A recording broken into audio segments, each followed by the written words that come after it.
Bom dia, irmãos e irmãs. Nós vamos começar aqui a nossa reflexão dessa manhã e alguns irmãos têm acompanhado de casa, então a gente aproveita a tecnologia para ajudá-los. Sei que o presbítero Moisés com a família lá sempre acompanha, né? E também aqueles membros da nossa igreja que por alguma razão não podem vir, se aproveitem então dessa tecnologia. Então abra conosco lá o texto de Marcos. A gente vai retomar um pouquinho do capítulo 5 da semana passada, que ficamos bastante naquele primeiro episódio do exorcismo, né, da libertação que Jesus fez de um homem que vivia nos cemitérios, num país distante não, num país próximo, mas de outra cultura, como a gente viu lá, né, em Gerasa, a cura daquele gerazeno.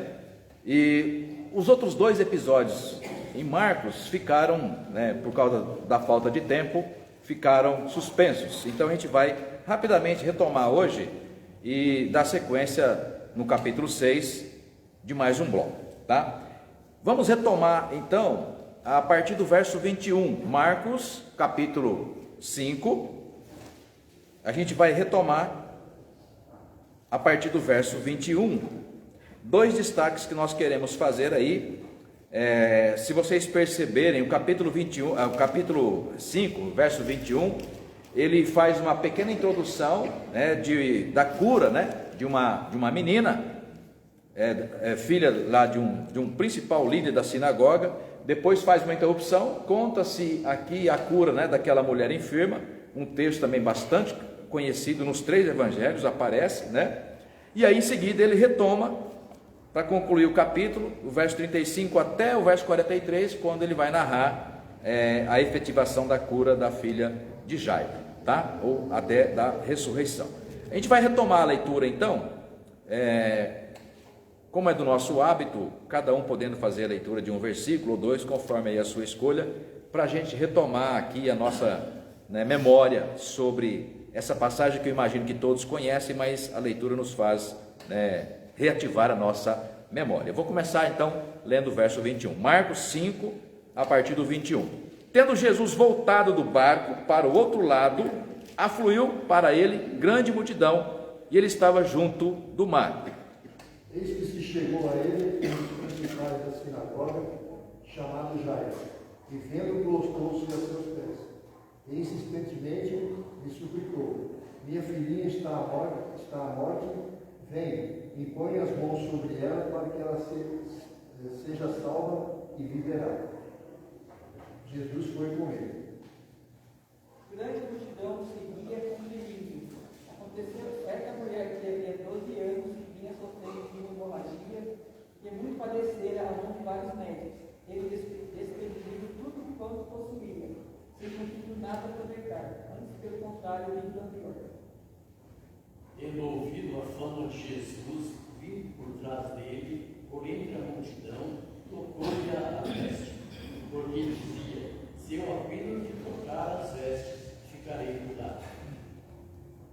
E logo se lhe estancou a hemorragia e sentiu o corpo estar curado do seu flagelo.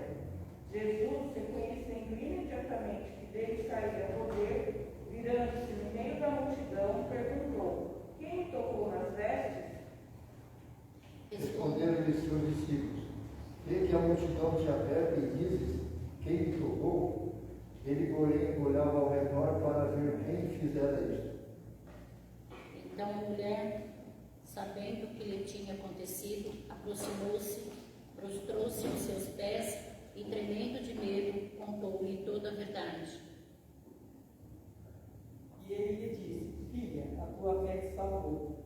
Vai-te em paz e fica livre do teu mal. Falava-lhe ainda quando chegaram alguns da casa do chefe da sinagoga, a quem disseram: tua filha já morreu, porque ainda incomodas o mestre? Mas Jesus, sem acudir a tais palavras, disse ao chefe da sinagoga: não temas, crê somente. Contudo, não permitiu que alguém o acompanhasse, senão Pedro e os irmãos Tiago e João. Chegando à casa do chefe da sinagoga, viu Jesus o alvoroço, os que choravam e os que pranteavam muito. Ao entrar, lhes disse: por que estáis em alvoroço e chorais? A criança não está morta, mas dorme. Mas Mas todos começaram a rir de Jesus. Ele, porém, ordenou que eles saíssem, tomou consigo o pai e a mãe da criança e os discípulos que estavam com ele, e entrou onde se encontrava a criança. Tomou-a pela mão e lhe disse: Talita cumi, que significa: menina, eu lhe ordeno, levanta-se. Imediatamente a menina, que tinha 12 anos de idade, levantou-se e começou a andar. Isso os deixou atônitos. Mas Jesus ordenou-lhes expressamente que ninguém soubesse, e não pudesse de comer aquilo. Amém. Vamos mais uma vez orar. Eu vou pedir a nossa irmã diaconisa Cleide nos dirija ao Senhor nessa oração, rogando a Deus que na instrução da palavra e no poder do Espírito Santo sejamos ensinados, instruídos e sempre de acordo com o propósito de Deus, testemunho, vida e promoção do Evangelho no mundo. Oremos. Senhor Deus Pai, muito obrigado a Deus por poder estar na sua casa mais uma vez nessa manhã, para estarmos, meu Deus, aprendendo mais uma porção da tua palavra. Amém. Peço, Senhor Deus, o teu Santo Espírito, Senhor Deus, venha estar iluminando as nossas mentes, Senhor Deus, abrindo os nossos corações, para que possamos, Senhor Deus, estar entendendo a sua mensagem para nós nesse dia, Deus. Possamos, Senhor Deus, estar colocando em prática no nosso dia a dia, possamos ser mensageiros da tua palavra onde quer que estiver, Senhor Deus. Por isso te peço e te agradeço em nome de Jesus. Amém. Amém. Bom, para quem está nos acompanhando de casa, nós estamos no capítulo 5 de Marcos e hoje, na parte final, 2 histórias das 3 que compõem esse bloco aí do capítulo 5. E a gente vai destacar aqui, esses 2 elementos. O primeiro deles, a cura da filha de Jairo, e o segundo da mulher enferma. Ou começando pela cura da filha de Jairo, não a mulher, e depois daquela mulher que procura a Jesus. Então, alguns destaques que nos chamam a atenção aqui. Enquanto vimos para a igreja, eu e a Alessandra conversando no carro, eu lembrei, e ela conhece a ilustração, talvez vários de vocês também, Conta-se que certo vendedor de calçados foi à Índia, não sei se vocês conhecem, e chegando à Índia com mais de 1 bilhão de habitantes, vendo culturalmente, há séculos, aquela cultura, as pessoas não usam calçado. Então aquele vendedor de calçado que era muito otimista, aliás, que era pessimista, olhando aquela multidão, sem calçado, ele liga para o seu chefe, o dono da empresa, e fala: estamos falidos, porque se a expectativa era tirar a empresa da falência, vindo até a Índia com 1 bilhão de habitantes e vender calçados, a gente vai continuar caminhando para a falência, porque aqui ninguém usa calçado. Então a sua visão de mundo te leva a interpretar esse tipo de situação. Todo mundo descalço, ninguém usa calçado. Outro lado, um otimista que também tem a sua visão de mundo, chegando no mesmo lugar também para vender calçados, e disse, nós estamos agora, vamos ficar milionários, porque afinal de contas estamos num lugar que tem 1 bilhão de clientes em potencial. Tem um filósofo francês que conversava com o Oscar, a gente se lembrou dele, Paul Ricoeur usa muito a expressão o mundo do texto. No nosso caso aqui nessa manhã é a Bíblia. A Bíblia é um mundo, um mundo de histórias, de coisas, de acontecimentos, de lugares, de ações e tantas outras coisas que a gente poderia dizer sobre a Bíblia, Mas nós, leitores, também representamos um mundo. Então, quando nós, dona Eledi, estamos estudando a Bíblia, ou vamos para a Bíblia para estudá-la, tudo que nós somos influencia a nossa leitura e interpretação. A semelhança dessa ilustração que há pouco contei. Se a gente está pessimista, e não tem o controle desse nosso estado emocional, a chance de a gente fazer uma leitura pessimista da palavra aumenta. Se a gente está otimista, e se permite essa saúde emocional influenciar a nossa leitura, a gente fará uma leitura otimista da palavra, Estou dizendo isso por quê? Porque quando eu olho para esse texto, no capítulo 5, descrevendo aqui, inicialmente, a cura da filha de Jairo, tem uns olhares que me chamam a atenção, e são esses que eu vou compartilhar com vocês. Não significa que são os únicos olhares do texto. Então vou fazer aqui alguns destaques. Eu vou começar primeiro, né, pelo terceiro episódio, né, que a sequência do texto mostra, né, que é aí do verso 25 até o verso 34. Tem alguns destaques que eu quero fazer para vocês sobre a cura da mulher enferma, né?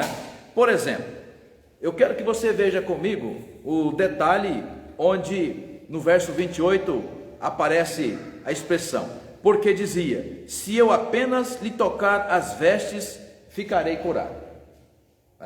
O texto reproduz a atitude de alguém, e aqui eu quero destacar, por exemplo, um indivíduo no meio de uma multidão.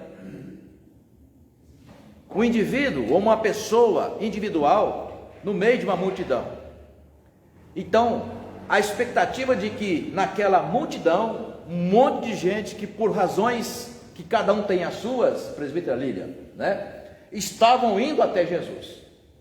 E da mesma forma hoje ainda, dona Débora, né, uma multidão de pessoas por razões as mais diversas possíveis procuram igrejas evangélicas, procuram alguns centros religiosos, ou seja, ainda multidões, milhões de pessoas neste país ainda procuram de alguma forma, né, um espaço religioso para apresentar ali as suas necessidades ou mesmo as suas causas, né? E o que me chama a atenção aqui, um primeiro detalhe nesse texto, é que a despeito, ou apesar de uma multidão, Jesus não nos olha como multidão. E é isso que sempre me encantou, presbítero Milton, na leitura da palavra. A grandeza de Deus, as tremendas coisas que estão contadas e relatadas na Escritura, que são centenas, são milhares, né? Cada vez que nós lemos a palavra, Deus tem uma palavra para quem está lendo a palavra. E no meio de tantas coisas, o que nos chama a atenção é como é que é exatamente aquela porção tão pequena da palavra que foi suficiente, Carlos, para te alimentar, né? Então esse é o encanto, aspas, tá? Esse é o encanto, né, do mistério da fé contido na palavra, que é a palavra de Deus que sempre fala conosco, tá? Então o primeiro detalhe que me chama a atenção aqui é que no verso 28 você tem no meio de uma multidão o destaque de uma pessoa, e não havia só um enfermo ali, no caso dessa mulher, um caso específico de 12 anos, não havia só ela, havia milhares de pessoas, até porque o texto faz questão de dizer que, e narrar, que Jesus curou muitas pessoas, dezenas, centenas de pessoas, né? Mas no entanto vai uma pessoa individual, vai até Jesus. Portanto, a despeito, apesar da multidão, há o destaque no texto para uma pessoa, que tem nome, que tem uma situação, que tem uma família, ou seja, que tem uma identidade, tá? O outro episódio que me chama a atenção é que Jesus foi tocado, e no meio de uma multidão, eu fico imaginando, você no metrô, em São Paulo, você entra no metrô, né, Josias? Ali, aliás, você entra não, entram você no metrô, né? Em algumas estações, né, entram você no trem, né? Simplesmente o fato de estar na porta ali, se você mudar de ideia, mas na hora que abriu a porta, se você mudar de ideia, você não sai mais, que você vai ser, né, conduzido para dentro do metrô. Então é impossível, no meio de uma multidão, você não ter as vestes tocadas.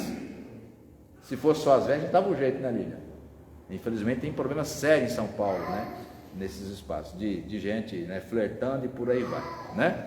Mas enfim, o que me chama a atenção no texto não é simplesmente, né, numa multidão você ser tocado, mas é o diálogo que Jesus abre com um indivíduo, com uma pessoa.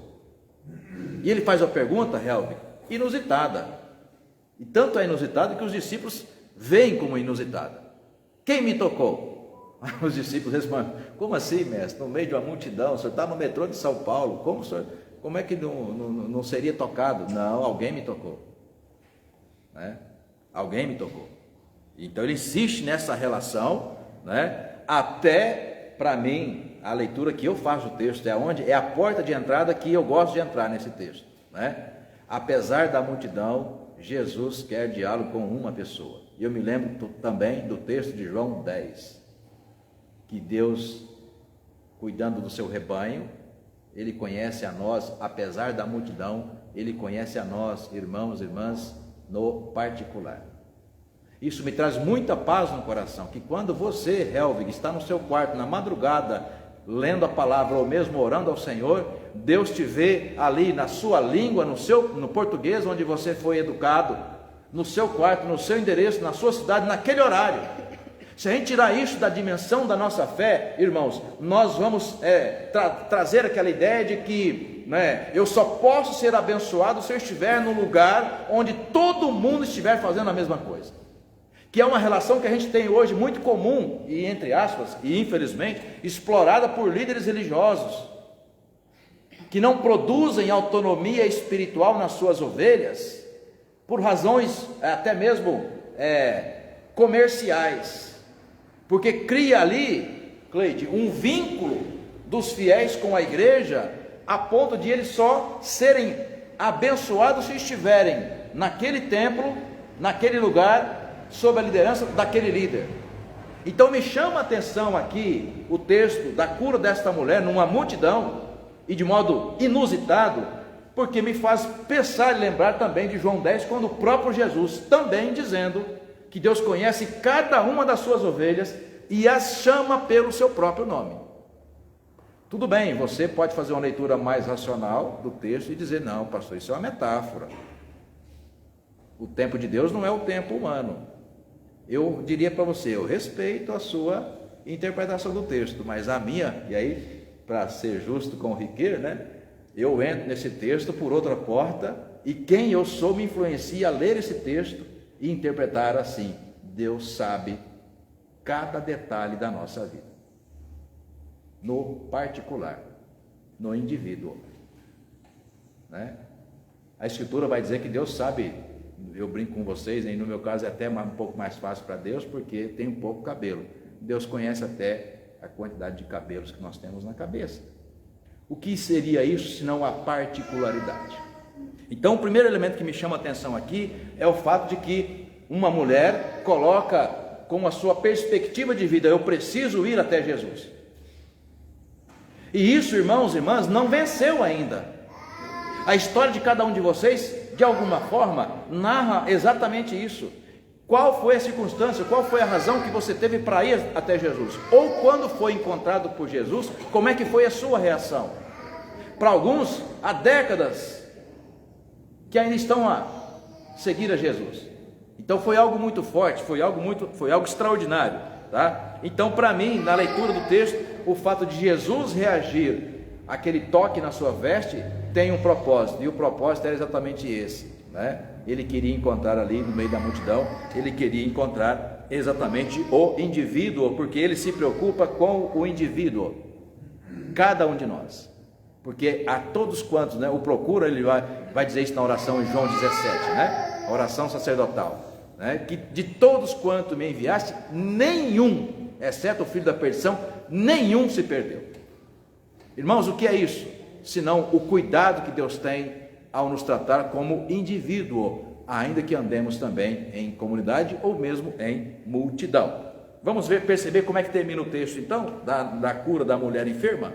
Olha só, verso 33, então a mulher, atemorizada e tremendo, cônscia do que nela se operara, veio, prostrou-se diante dele e declarou toda a verdade, E aí vem para mim o que sempre chama atenção. João Calvino, o reformador, dizia, que há dois tipos de graça, a graça comum e a graça especial. Essa mulher foi agraciada com as duas graças, Calvino dizia então que a graça comum é aquela graça da generosidade de Deus, que é distribuída indistintamente. Por exemplo, aquela pessoa, e vamos imaginar aqui, a nossa igreja há mais de 70 anos, em 2 ou 3 endereços, mas há mais de 70 anos, imagina a quantidade, milhares de pessoas que passaram por ela, muitas abençoadas com uma palavra, com uma pregação, outras de repente com uma oração atendida, oração de intercessão, Então Calvino vai dizer, em muitos momentos, na sua teologia da graça, dizendo que simplesmente o fato das pessoas buscarem a Deus pelo fato da fé, buscarem a Deus, recebem graça aqui e acolá. Chamou isso de graça comum, que é a graça da cura, que é a graça da prosperidade, que é a graça de uma oração atendida, uma oração respondida. Mas Calvino destacou também, sobretudo, a oração, aliás, a graça especial. A graça especial é aquela que, por exemplo, a gente vê presente em alguns personagens históricos. Naamã, que há poucos dias pregamos aqui sobre a história de Naamã, né? Tinha tudo para ficar na graça comum. Na graça comum. Ele foi contrariado, mergulha 7 vezes no Rio Jordão e é curado. Pronto, a graça comum. O que ele almejava, que ele tinha ali uma doença de pele, o que ele almejava, ele conquistou. Ele foi curado da sua doença. Só que a graça especial também tocou o seu coração de tal modo que ele fala: hoje reconheço que não há Deus senão o Deus de Israel. Ele pede até para levar ali 2 mulos de terra, ou seja, vou pegar um pouco dessa terra santa aqui e levar para a minha terra, porque lá na minha terra é terra de idolatria. Aqueles deuses que estão lá, inclusive eu sou obrigado a levar o meu patrão, porque ele adora aquelas divindades e eu não adoro mais. Eu sou obrigado porque eu sou homem de confiança dele, tá? Eu agora vou levá-lo como empregado, como funcionário de confiança que sou, mas não mais para me prostrar diante daquele Deus. Então não há dúvida de que houve conversão na vida de Naamã, tá? No caso dessa mulher, para mim, eu me preocupo com essa interpretação. Por quê? Porque o desfecho vem aí no último verso, quando ela se prostra diante de Jesus, depois, Helvig, de curada, ela se prostra diante de Jesus e o reconhece como Senhor. E Jesus então diz no verso 34, filha, a tua fé te salvou. Por que não dizer, a tua fé te curou? Já que é uma graça comum, ela foi curada, né? Não, ela passa a ser aí, presbítera Jaco, adoradora de Jesus. Ela reconhece Jesus mais do que alguém que é um curandeiro. Ela vê em Jesus a autoridade de Salvador. Coisa linda, né? Alguém quer compartilhar essa minha visão do texto? Porque é a porta que eu entrei. Alguém pensa diferente? Alguém quer compartilhar? Mais outra coisa que te chama a atenção nesse texto? Senão a gente prossegue, tá? Bom, então quero fazer agora o outro destaque que nós vemos no capítulo 5, tá? Vamos voltar para o texto de Marcos, que a gente está sempre retomando lá, né? Que eu acho importante a gente utilizar agora essa linguagem, né, de geografia e dos verbos, para perceber em que momento agora Jesus está sendo destacado no Evangelho de Marcos. Abra no capítulo 3 comigo. De novo, acho que a gente já leu umas 10 vezes, a gente vai destacar aqui 2 versículos lá no capítulo 3, tá? Carlos, leia aí, por favor, o verso 1 e o verso 6. Marcos 3, leia 1, por favor, e o 6. De novo entrou Jesus na sinagoga e estava ali um homem que tinha ressequida uma das mãos. Retirando-se, os fariseus conspiravam logo com os herodianos contra ele, em como lhe tirariam a vida. Ok, então as primeiras experiências, Milton, de Jesus na sinagoga não foram positivas. E sabe aquela coisa de a multidão, usar aquela expressão, né? A multidão, que é como se, né, vaca, né, quando é estourado, quando estoura, uma só puxa, né, puxa o estouro da boiada. Se um sai correndo, ninguém sabe o que está acontecendo, mas se tomou uma direção, vai todo mundo. Depois que passa aquele momento, de repente, opa, pera lá, será que houve mesmo, né? E começa a refletir. Então, desculpa aí fazer essa comparação, né? Mas Jesus entrou na sinagoga, não uma vez só, Carlos, mas várias vezes. E o que é curioso é que todas as vezes que Jesus entrou na sinagoga, o resultado não foi positivo. Ele foi, e no caso desse texto aqui, termina mostrando exatamente isso, né? Tentam tirar a vida de Jesus, ou seja, fizeram de tudo para calá-lo. Só que depois que passa o tempo, então Jesus sai dali, de acordo com essa narrativa de Marcos e na geografia, ele vai para ali, naquele canto, né, à beira de Cafarnaum, de Tiberíades, na Galileia. E no último texto que nós vimos na semana passada, e que agora está no capítulo 5, ele sai e vai inclusive para outra região, quem diria hoje, outro país. Entra no barco e vai até Gerasa, né?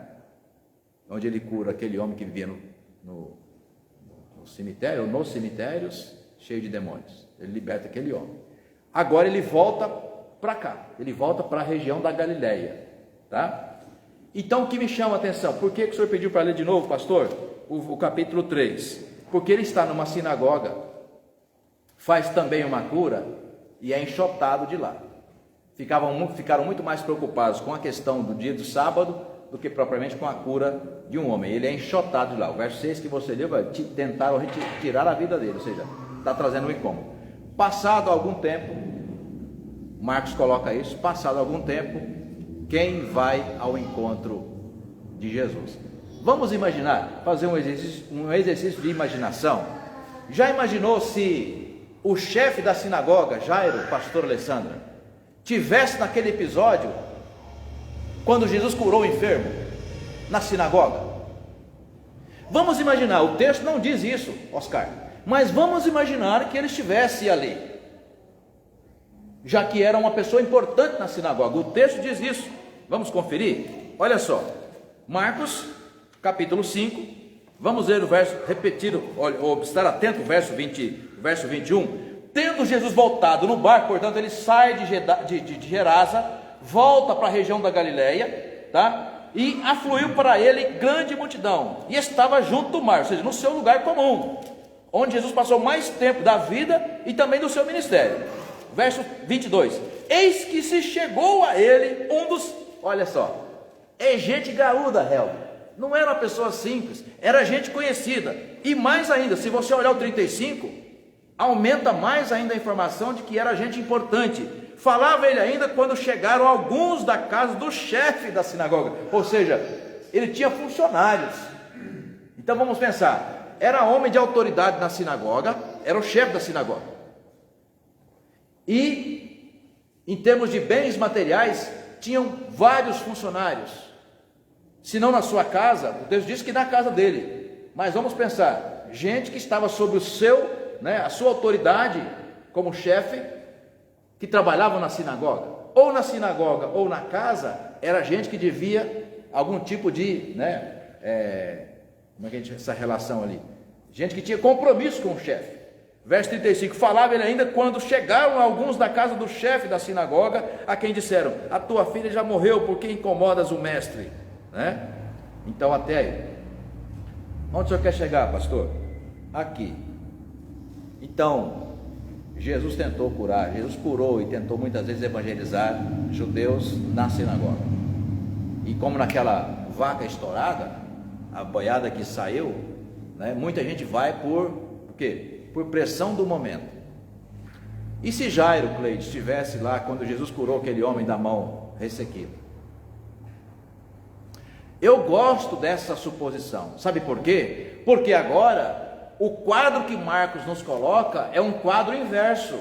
Jesus não está mais agora, Carlos, na sinagoga, mas ao contrário, alguém que o viu lá, aquela autoridade com que ele pregou na sinagoga, ou nas sinagogas que não for apenas uma, aquela mesma autoridade que foi demonstrada lá no poder de Deus, na cura, no exorcismo, no anúncio da palavra, na pregação da palavra, é o poder do Espírito Santo que está sobre ele, que Marcos faz questão de mostrar isso. Nós já lemos isso no capítulo 1.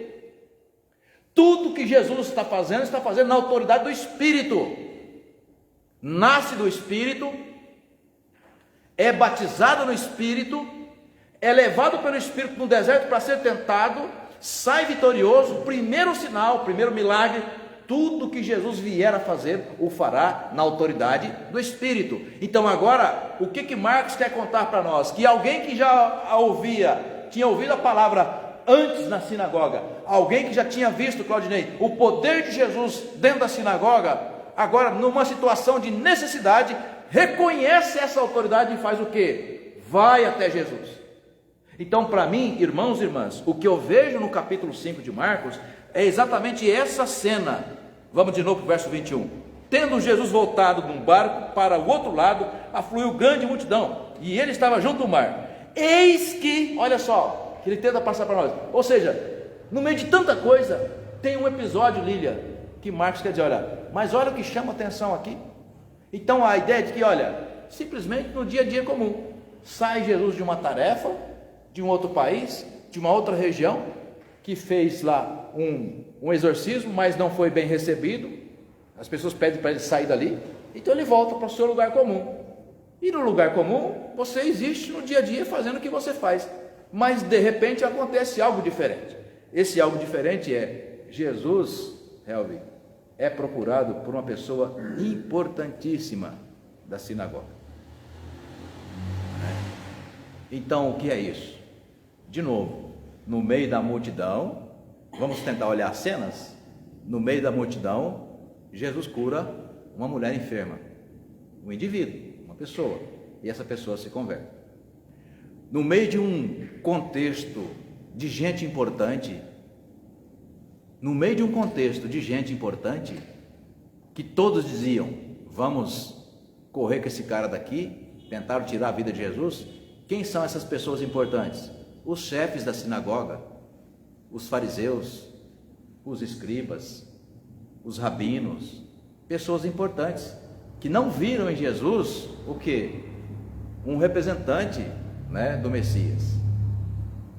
Mas de repente o tempo vai passando, e de repente alguém deles fala, não, tem algo diferente naquele homem, né? Ele sai da sua glória, despe de toda a sua autoridade. Eu fico imaginando alguém pomposo, tente imaginar isso, né? Alguém pomposo, vestes, títulos, condição financeira, líder, né? Vai naquelas ruas empoeiradas, cheia de pedras, de gente simples, desculpa a expressão aqui, né? De gente fedendo, porque se você não tem recurso, numa terra árida e tão calorosa quanto aquela, né? No meio do sol, gente aglomerada, né? Não devia ser um lugar muito agradável. Era ali que Jesus estava, no meio daquelas pessoas. E chega alguém importante e prostra-se, ou vai até Jesus e reconhece, olha, ele vai exatamente dizer isso, verso 23, tá? Preste atenção. Aliás, verso 22, chegou a ele um dos principais da sinagoga, chamado Jairo, e vindo, olha só, se prostra. Veja a inversão de valores que Josias aqui, Marcos está nos colocando. Capítulo 3, Jesus está na sinagoga, ele é expulso de lá.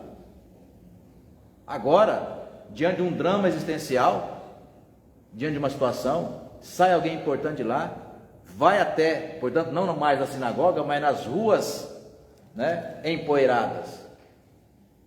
Alguém que até então era contestado. E ele joga, tenta imaginar, Carlos, essa cena. E ele vai e se prostra, né? O que é isso senão o Espírito de Deus quebrantando? Ninguém faria isso. Essa que é a verdade, irmãos, né? Nós nos valemos muito dessas coisas que nós conquistamos, né? Bens, lugar social, posse, vestes, títulos. E é isso que muitas vezes nos impede de nos aproximar de Jesus. Só que diante de dois elementos especiais, a gente é quebrantado. O primeiro deles é a ação do Espírito Santo. Se ele não tocar o nosso coração, a gente não se convence. Ele precisa fazer a obra. E segundo, né, a gente reconhecer que Jesus é o lugar, ou é a pessoa dessa autoridade, portador dessa autoridade. Então ele vai até Jesus, ele se prostra diante de Jesus, verso 21, insistentemente lhe suplica, minha filhinha está à morte, vem e impõe as mãos sobre ela, para que seja salva e viverá. E aqui vou fazer um outro destaque, impor as mãos sobre ela. Gente, se você observar os adjetivos, e em alguns casos até os substantivos que foram utilizados pelos fariseus, pelos chefes da sinagoga, para descrever Jesus, dentre eles estava que ele era o quê? Que ele era o maior dos Beelzebus, ou seja, ele é um espírito maligno. Tentaram de tudo desqualificar Jesus. Então essa mensagem aqui, Milton, é muito importante, essa informação que Marcos nos traz, ou seja, se antes os títulos que foram dados a Jesus, os adjetivos que foram utilizados para xingar, para desqualificar Jesus, né? Não há nenhuma aqui, não há explicação, senão um mistério de Deus, do porquê esse homem agora muda de atitude e vai e pede algo extraordinário para ele. Porque a palavra cura aqui ou impor as mãos, é terapeion, ou seja, vem Senhor, e coloca as mãos sobre a minha filha. Então esse é o elemento extraordinário, porque essas mãos que antes haviam curado, esse Jesus que antes era tido como, né, alguém, como é que eu posso dizer, né, enviado de Satanás, que era um herético, um impostor, agora está sendo reconhecido por aquele homem como o quê? Como de fato alguém, ou um enviado de Deus capaz de poder curar a sua filha, tá? Então vamos aqui destacar, para a gente terminar esse último bloco e depois ir para o capítulo 6, a gente destacar aqui alguns outros elementos, tá? Então verso 35, falava ele ainda quando chegaram alguns da casa do chefe da sinagoga, a que disseram, tua filha já morreu, por que incomodas o mestre? Mas Jesus, sem acudir a tais palavras, disse ao chefe da sinagoga, não temas, crê somente, né? Crê somente. Contudo, não permitiu que alguém o acompanhasse, senão Pedro e os irmãos Tiago e João. Chegando à casa do chefe da sinagoga, viu Jesus o alvoroço, os que choravam e os que pranteavam muito. Ao entrar, lhes disse, por que estáis em alvoroço e chorais? A criança não está morta, mas dorme. Então riam-se dele. Tendo ele, porém, mandado sair a todos, tomou o pai e a mãe da criança e os que vieram com ele e entrou onde ela estava. Então eu vou terminar aqui. Então, detalhe, Jesus não quer aqui fazer demonstração de show. Hoje gravam, né, para fazerem propaganda posteriores, né, do milagre supostamente alcançado, né? Então Jesus faz questão de, olha, multidão, fica no teu canto, no teu lugar, ninguém vai entrar senão aqui, né, dois companheiros muito próximos, Tiago e João. E um detalhe curioso, e aí faz aqui todo sentido aonde eu quero, ou por que eu estou interpretando esse texto dessa maneira, ele não deixa de fora, sobretudo, o pai e a mãe da criança, né? Por quê? Porque para mim, aqui, irmãos, é muito importante alguém da sinagoga, um chefe, uma pessoa de autoridade, né, reconhecer a glória de Deus, né? Não diz que ele era, né, um fariseu, diz que é um chefe da sinagoga, né? Também o texto não diz que ele se converteu. Se você observar, o mesmo verso 34 que diz que aquela mulher que antes era enferma se curou, e aplica-se o verbo sobre ela, irmã, de que ela foi salva. Não foi apenas curada, mas ela foi salva, né? Percebe? A mesma informação não está dita para a filha de Jairo e nem mesmo para Jairo. Recebeu uma graça comum, mas Jesus faz questão de mostrar, né? Vem cá. E aí entra com o pai, a mãe e dois companheiros, entram no quarto, coloca sobre ela as mãos e a menina é literalmente ressuscitada. A informação que nós temos é de que ela estava, né, morta. Pelo menos então, Jesus diz, não, ela está dormindo. Fato é que o cenário é construído em torno de um milagre, mas Jesus faz questão de mostrar para aqueles que estavam investidos de títulos, de autoridade e mesmo de religião, tá? Então eu vou concluir o capítulo 5 dizendo, né, aos detalhes que foram mencionados, nos três cenários nós temos multidão. Em Gerasa, quando Jesus está diante de uma multidão e ele cura um homem que o procura, o homem vem até ele, possesso, ele liberta. No segundo cenário, a mulher no meio de uma multidão, a mulher enferma, Jesus a cura e especialmente vai falar com o indivíduo e ela se converte. No terceiro episódio, na terceira cena, há uma multidão também, muitas pessoas ali próximo da casa do chefe da sinagoga, ele se diminui ali, especificamente ele vai até um episódio menor na casa, dentro do quarto, chamando apenas poucas pessoas, pai, a mãe e dois discípulos e companheiros, e ali então mostra e manifesta o milagre. Porém, não diz como o texto termina, né? Não diz que houve ali naquela casa salvação. Percebe? Bom, o que nós percebemos então no texto é essa relação, né, de que em Jesus você encontra sinal da graça, sinal da misericórdia, sinal do perdão, sinal do amor, sinal da cura, sinal das mãos que curam, das mãos que levantam o abatido. Entretanto, a mensagem do Evangelho é que Jesus veio para mais do que isso. E de alguma forma tem a ver com a mensagem devocional que a Magda fez, né? Quando nos trata na relação de Deus com filhos, né? Quando nos trata na relação de um Deus soberano que quer conduzir a nossa relação ao modo de um pai. Autoridade, valores sólidos construídos de alguém novo que está começando e que precisa ser moldado. Portanto, Deus no controle, tá? Então, Jesus realiza essas curas e aí a gente concluiria, né? No capítulo 6, 3 elementos fundamentais: exorcismo, autoridade para expelir e libertar. Segundo, cura, 3 curas: do homem possesso, né? Da mulher enferma e da filha de Jairo. E terceiro elemento, irmãos e irmãs, fechando o verso 42, Marcos 5, verso 42, olha só: imediatamente a menina se levantou e pôs-se a andar, pois tinha 12 anos. Então ficaram todos sobremaneira admirados. Testemunho da ressurreição. Então esses são os 3 elementos que a gente encontra no capítulo 5: exorcismo, cura e testemunho da ressurreição. Seria como que um anúncio do que estava por ser dito a partir do ministério de Jesus. Então a gente conclui dizendo: é chegado o reino de Deus. O que é o reino de Deus? Libertação do mundo das trevas, libertação do nosso corpo físico, cura que nós temos em Deus. Terceiro, né, a mensagem da ressurreição, ou seja, a nossa vida não se resume a esta terra.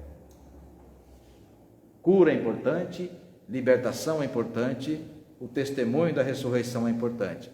No entanto, irmãos e irmãs, o reino de Deus se dá nesse mundo de forma individual. É o mesmo Jesus, Elid, que vai dizer: olha, o reino de Deus está dentro de você.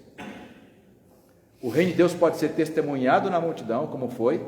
O reino de Deus pode ser revelado na igreja, no templo, denominação. Mas, sobretudo, o reino de Deus se limita a gente pensar, né, e crer. Quando ele fala para o fariseu: crê somente, o reino de Deus está dentro de você, né? Então é importante que a gente perceba individualmente o reino de Deus a partir dessa nossa relação com o Senhor, tá?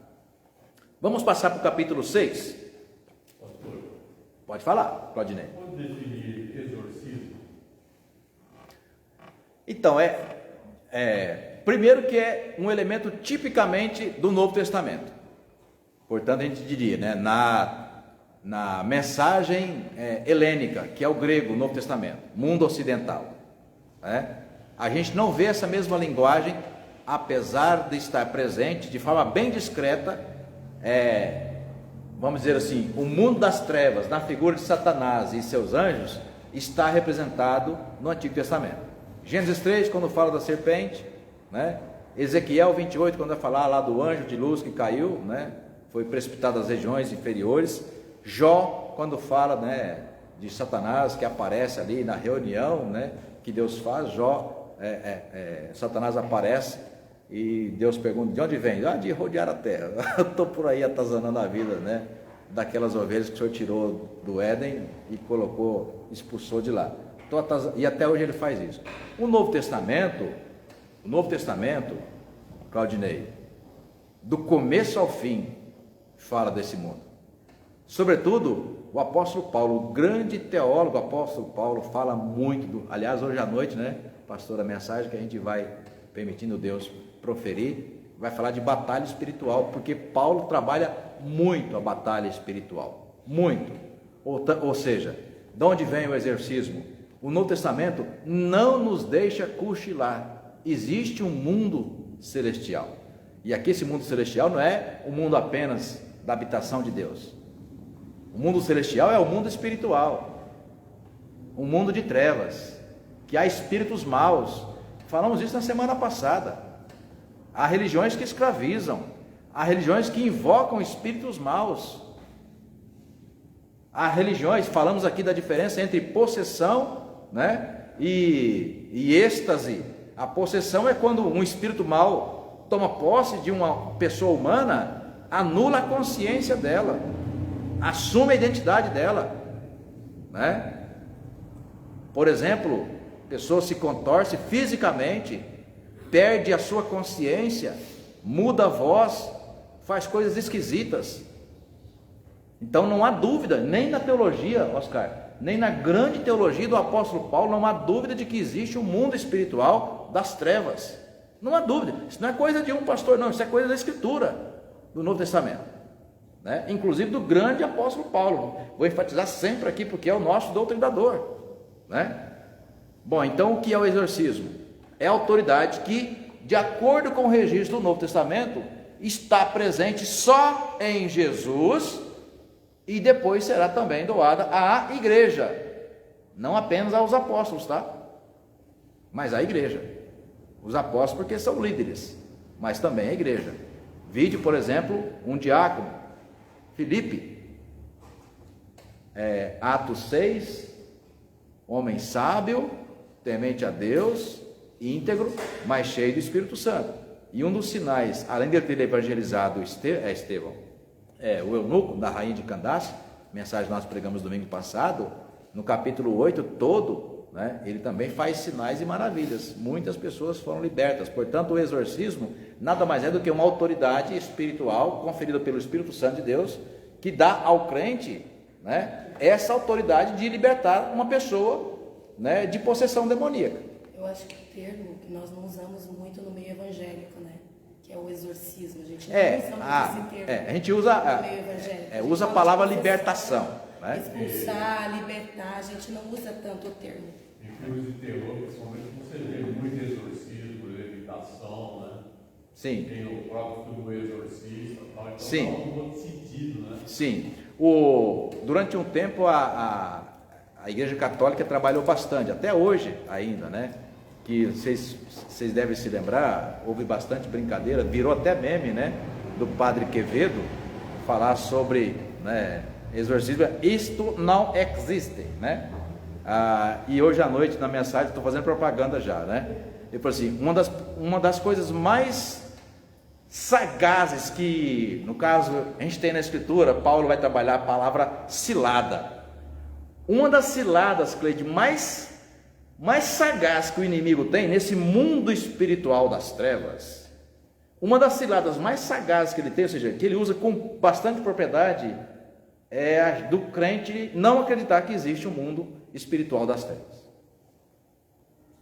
Aí ele não acredita, né, que existe, ou que existem espíritos maus, que existe, né, um maioral, Satanás, né, que está nesse mundo inferior que Paulo fala, ou seja, abaixo de Deus, espiritualmente está aí dominando.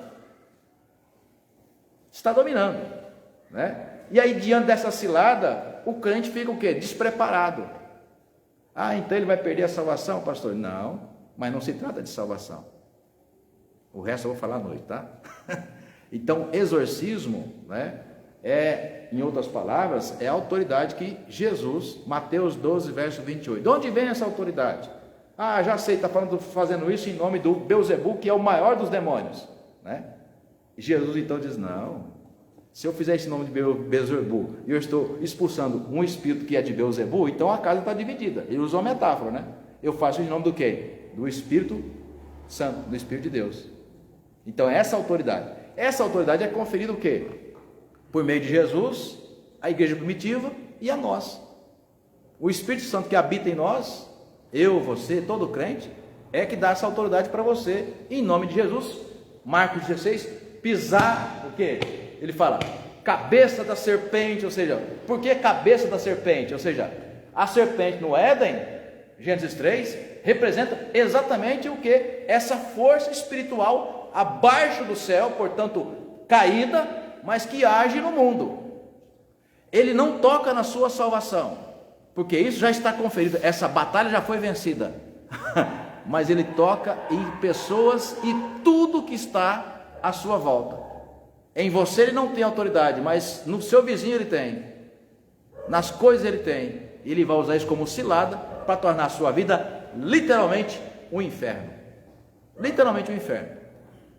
E se você conferir na Escritura, gente, é muito parecida a linguagem quando em Jó, no capítulo 1, Deus naquela conversa com o desgraçado do capeta, né? Está lá o Satanás, que ele aparece em Jó, capítulo 1, verso 6 até o verso 11.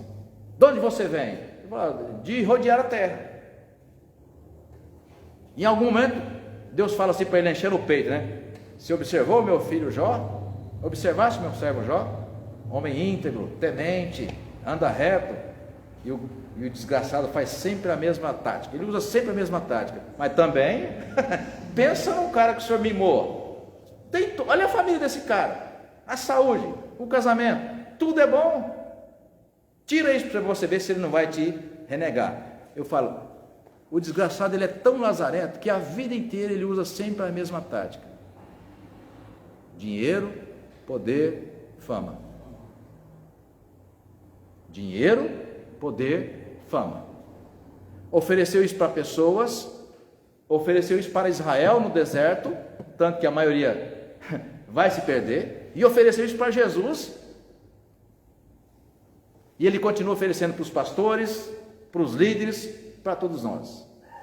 Por isso que faz tanto sucesso a teologia da prosperidade, né? Ele usa sempre a mesma tática. Aí Deus fala uma coisa para ele, tá bom, você pode mexer nele. Numa coisa você não vai mexer. Onde que ele não mexe? Na alma dele. Por quê? Pertence a mim. Então, irmãos, irmãs, o exorcismo vem exatamente dessa linguagem que Jesus, de forma sobeja, ou seja, não é um texto, não é um episódio para dizer, ou dois para dizer, olha, foi aqui e ali. Não! Toda a literatura do Novo Testamento trabalha com essa linguagem do mundo espiritual. Ele existe. Existem sim anjos e demônios nesse mundo espiritual que estão aí para atazanar a vida do crente. Por isso ele precisa se preparar, né? E a gente se prepara. Como um bom presbiteriano que sou, não se trata de salvação, ela já está conquistada, mas se trata de o quê? Tormento, angústia, tristeza e uma série de coisas que acontecem na vida do crente. Por quê? Porque ele não acredita nisso. E se ele não acredita, ele não se prepara para enfrentar esse mundo. Então, nesse sentido, para responder a sua questão, né, o exorcismo nada mais é do que a autoridade que Jesus tem conferida por meio do Espírito Santo, os apóstolos, a igreja primitiva e nós até hoje. Por quê? Porque é o Espírito Santo quem habita em nós. O dia que você, como diz uma história que eu conheci, 2 professores de teologia, né, bastante céticos, que não acreditavam, né, em demônio e regiões inferiores da terra, né? Certa vez um pastor, e ele, professor de teologia, sendo pastor, um dia manifesta um demônio numa pessoa da igreja, e aí ele corre no gabinete pastoral. Isso é caso verídico, só não vou contar as pessoas que a gente está filmando aqui, elas podem se identificar. Ele corre no gabinete pastoral, na igreja mesmo, pega o telefone e liga para um colega e fala assim, escuta, tem um crente aqui na minha igreja, está possesso, o que eu faço? Eu não acredito em demônio. O colega fala assim para ele, se você acredita ou não, você vai ter que expulsar em nome de Jesus, tá? Então não se trata de acreditar, se trata de usar aquilo que a literatura do Novo Testamento usa de forma abundante, né? Você liberta alguém possesso em nome do Pai, Filho e Espírito Santo. É nessa autoridade. Então é essa autoridade que o Novo Testamento está agora apresentando. Por que não se falou de forma tão sobeja no Antigo Testamento? Não sei, mas no Novo Testamento não há dúvida, tá?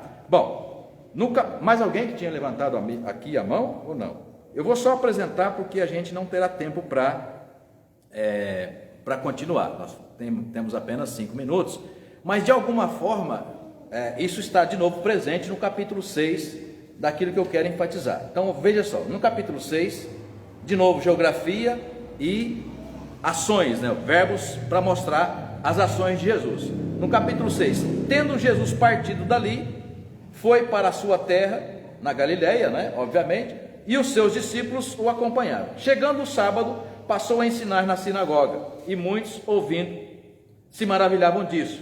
De onde vêm estas coisas? Ou de onde vem a este estas coisas? Que sabedoria é esta que lhe foi dada? E como se fazem tais maravilhas? De novo, por suas mãos, né? Não é este o carpinteiro? Aí vem de novo o mesmo episódio, né? Então, depois da cura da filha de Jairo, vamos dizer assim, de novo agora ele tem um espaço aberto na sinagoga, porque ele tinha parado de pregar na sinagoga, né?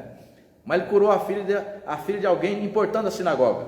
Então aqui ele volta a ir na sinagoga. Ele volta à sinagoga, Carlos, né? Mas voltam os mesmos problemas. A gente que acredita, a gente que duvida, a gente que ele acha que ele é um impostor. De onde vem essa autoridade? Nós não conhecemos isso, né? Verso 3, não, mas isso aí é um qualquer.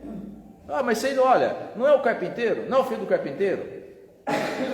Não é o filho de Maria, irmão de Tiago, José, Judas, Simão?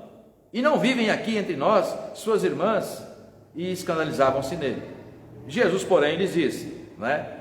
Não há profeta sem honra, senão na sua terra. Ou seja, olha, aqui, gente, vamos pensar o seguinte: alguém já usou, se colocasse na casa de cada crente uma câmera do Big Brother para ver a diferença entre o crente na igreja e o crente em casa, né? Eu sei que isso é comum, já ouvi, e vocês já ouviram também, mas aqui não se trata disso. Jesus então não tinha autoridade de profeta dentro da sua casa, os seus próprios irmãos não o reconheceram? Não, não se trata disso, né? E o fato de você não ter autoridade para pregar na sua casa, ou para os seus primos, para os seus irmãos, para quem é da sua família, não é porque você tem uma vida imoral, como se quer sugerir. Mas em casa as pessoas conhecem ele. Não, não se trata disso. Não se trata disso, né? Para mim, eu anotei o texto aqui, Mateus 24, 40. Está anotado aqui para você conferir que esse assunto não apareceu agora, né? Que é o mistério da salvação, que dentro de uma casa, não é porque aquela casa é a casa de religioso que todo mundo está garantido. De novo, numa multidão, veja como vai fazendo sentido, numa multidão, Carlos, numa multidão, Jesus salva um indivíduo, uma mulher, ainda que todos ouviram, viram a cura, viram sinais e maravilhas, Lilian. Mas olha, a salvação acontece aonde? No indivíduo. Então, Jesus não ter autoridade na casa, não significa que na casa conhecem ele, sabe que ele tem uma vida na igreja, ele é um santo. Aqui em casa, não se trata disso. Mas se trata do mistério que, a despeito de uma casa ter religiosos, a salvação não é da casa, de todos, é do indivíduo. Já sei, você vai me contar o texto de Atos que fala, né, do centurião que foi curado, aliás, que se converteu, e lá em casa, né, todos os seus. É uma linguagem inclusiva ali, dizer, né, mas não por associação, porque aquele homem que tinha autoridade dentro da sua casa se converteu e agora todo mundo se converteu. Pode-se ser o fato de que, de fato, ali, crianças foram batizadas. Nós presbiterianos usamos bastante aquele texto para dizer, olha, né, naquela época, um homem, se ele estava nativo ainda, se ele era centurião, ele estava guardando a cadeia, né, onde os apóstolos foram libertos porque as cadeias foram quebradas, ele ia suicidar. Paulo dá um grito, não, mata. Então, se ele estava nativo, era um homem, Carlos, e ainda meia idade, 40, 50 anos. Então, um homem de meia idade, ainda é possível ter filho. Naquela época era comum você ter muitos filhos. Então, um homem e por que ele era de meia idade? O senhor acha que ele é de meia idade, pastor? Bom, porque ele estava nativo ainda. Para ser soldado, você tem que estar nativo, ou seja, tem que ter força física, locomoção, dar conta de segurar um escudo, uma espada, né? Capacete. Então, era um homem de meia idade. Supõe-se que na casa dele tinha criança. Então, se todos da casa foram batizados, né? Então, obviamente, é muito possível que havia ali naquela casa criança. Então, a questão de Jesus ser desdenhado aqui pelos da sua família, não significa que Jesus em casa tinha uma vida que, de alguma forma, né, destoava da sua autoridade espiritual. Não, porque a salvação, né, é para todos, mas aqui o todo se resume a quem crê, né? Por exemplo, Tiago, irmão do Senhor, quando você vai ler a carta toda, você lê a carta toda, são 5 capítulos, aparece o nome de Jesus 2 vezes. Não sei se você já teve essa curiosidade. Você leu 5 capítulos da carta de Tiago, aparece o nome de Jesus 2 vezes. E se você tirar, não faz falta. Pastor, que heresia o senhor está falando? Sabe por quê? Porque toda a teologia, ou seja, toda a construção que foi construída, né, que foi ensinada em Tiago, né, Jesus não é o centro da carta de Tiago. Olha que estranho. Irmão do Senhor. Né? Irmão do Senhor, ou seja, Jesus aparece na carta de Tiago de forma secundária. O centro da carta de Tiago é o quê? É a teologia judaica, é Deus. Pode falar. Pastor, vamos imaginar também uma família comum, né, que tem Jesus, que é santo. Imagina ali a situação, né, o ciúme, toda aquela questão. Vamos imaginar uma família comum. Sim. Nossa, esse cara aqui é o santinho da família, né? Tudo que ele fala está certo, ele não faz nada de errado. Imagina essa situação também, é complicada. Sim. É como diz o ditado, né? Casa de ferreiro, Respeita de né? Eu acho que a gente pode também ir nessa vertente aí. Nossa, mas esse menino aí, ele não faz nada de errado, ele é santo, tudo dele é certo, tudo que ele fala está certo. Imagina os irmãos aí, Sim, né? eu concordo, sim. Nessa situação é bem complicado, né? Você acha que eu, como pastor, Uma disputa, né, entre irmãos. não passo por isso? José do Egito. Né? Sim, o José do Egito, muito bem lembrado, né? Muito bem lembrado. Então, assim, a família de Jesus, por não estar, eu imagino, né? Por não estar na mesma vibe, né? No mesmo tempo de intimidade com Deus e dedicação com Deus que está Jesus, Jesus para eles é o quê? É alguém de casa. É alguém de casa. Né? Por exemplo, experiência de filhos nossos que vão para outra denominação. Você vai, poxa vida, né? Você fica assim, né, sem explicação. Eles estão com Deus, mas pensam diferente de você, né? Estão procurando em outro lugar. Então é difícil a gente imaginar, mas no caso aqui Jesus, e um detalhe, essa informação está nos 3 evangelhos. Os 3 evangelhos narram a decepção de Jesus com relação aos seus familiares, né? Mas Mateus 24:40, 2 estão no campo, um será tirado e o outro deixado, para falar do quê? Do último dia. Ou seja, a salvação, irmãos e irmãs, a salvação, né, não é coletiva, a salvação é individual. Se 2 estão no campo, os 2 para ir para o céu, para ter a vida eterna garantida, os 2 precisam ter um encontro pessoal com Jesus. Na casa, o pai é convertido, né? A mãe, para ir para o céu, também precisa se converter. Pai e mãe são convertidos, os filhos são 5, são 3, são 2, são 10, são 1. A fé que os pais têm não será suficiente para salvar o filho. Ela será o quê? Testemunhal. A fé que o pai e a mãe têm será testemunho para o filho, mas não garantia. Né? Então eu termino o texto mostrando exatamente isso. Né? No capítulo 6, Jesus, na semana que vem a gente retoma, né? A gente continua, né? Mas mostra exatamente isso. Né? No meio de multidão, no meio de muitas pessoas, a coletividade, Deus nos trata como indivíduo, pessoas, né? Cada uma, de per si, pessoa por pessoa, né? E o profeta não tem honra na sua casa, por quê? Né? Porque enquanto não reconhecerem, né, essa autoridade, e aí não é a autoridade do Adilson, né, do Helvig, é a autoridade do Espírito Santo que está sobre aquela pessoa, né? Então vê-lo como o quê? Como um testemunho. E aí também tem outro elemento, né, Lília, que a gente pode adicionar, que é assim, quem convive em casa, um ao outro, né, sabe também das falhas que cada um tem. Então a santidade do seu irmão, vou dar um exemplo, né? Até você nem tem irmão, né? Pensando mesmo no masculino. A santidade do seu irmão brilha mais forte diante da sua, né, atitude que vamos dar um exemplo, uma atitude que não deveria ter sido tomada, né, ou feita. Então, aí você, ao invés, né, de reagir falando, poxa, pera lá, o meu irmão tem que ser um exemplo para mim. Tem que ser um exemplo para mim. E ele naquela autoridade espiritual, ele é o exemplo para você. Só que aquela atitude pessoal, né, faz com que você veja nele o quê? Um rival, e não uma referência. E às vezes isso é muito comum na relação familiar, né? A fé que o pai tem é tão forte que acaba sendo o quê? Né?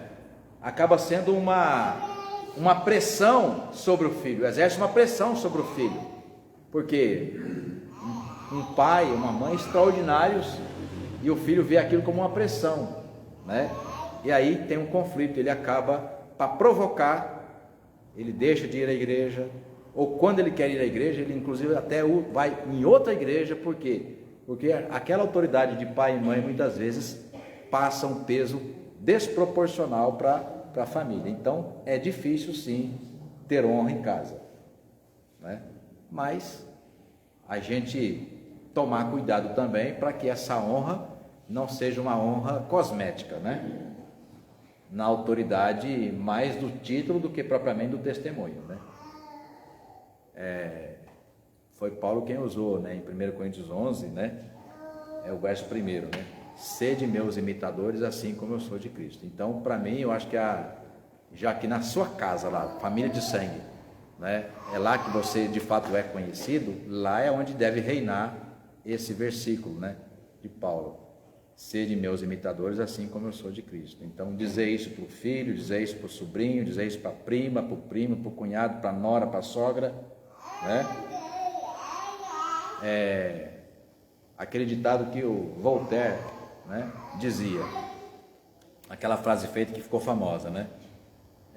Um gesto faz o papel de 1000 palavras.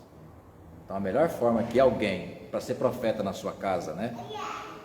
Um familiar, para ter honra na sua casa, a melhor, né, receita não é o que você fala, é o que você faz, né?